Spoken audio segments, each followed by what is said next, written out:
Hi, it's Cecilia again. In this video, I'm going to talk about paragraphs. Learning how to successfully construct paragraphs is vital for any academic writer.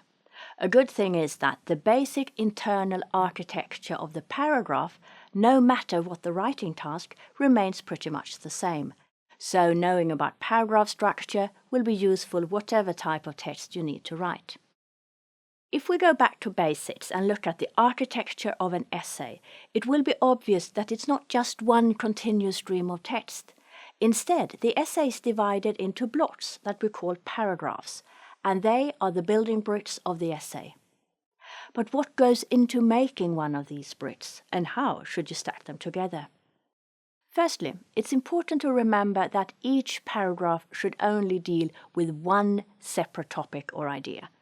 The breaks between paragraphs represent a natural pausing place for your reader. By ending one paragraph and beginning a new one, you are signaling a shift or progression of ideas. All paragraphs need a topic sentence containing the main idea to be communicated within the paragraph. It made sense in most cases for the topic sentence to be the first sentence of your paragraph. The topic sentence acts like a thesis statement of sorts for the particular unit of ideas. And if we zoom in, we see that the topic sentence has its own microstructure. Firstly, a topic sentence has to state what the paragraph is about. Secondly, the topic sentence needs to say something about the manner in which this topic will be approached. And this is called the controlling idea. Let's look at an example of a topic sentence. The study of language and its origins has a long and colorful history extending over thousands of years.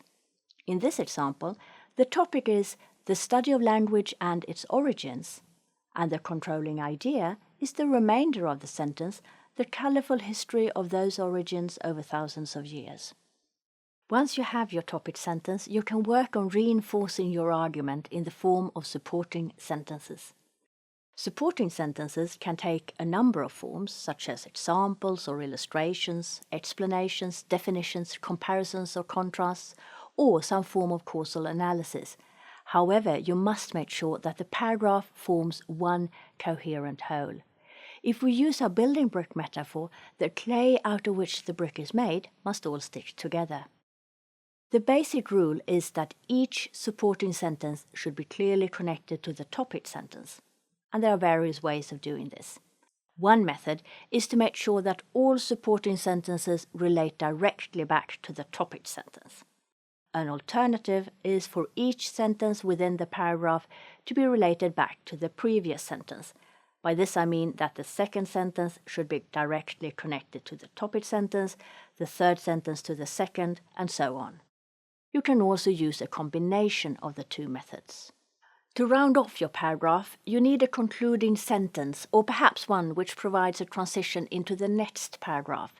As well as paying attention to the internal architecture of the paragraph, each block of text needs to be considered carefully in relation to the whole. If we use the metaphor of a paragraph as a brick, the text as a whole is the entire building. Whether this is a simple brick wall or a complex fort, the bricks need to be of the necessary shape and size to fit together effectively. Although each paragraph in itself should develop just one idea or unit of thought, when these bricks are combined, they form the basis for a potentially complex development of ideas.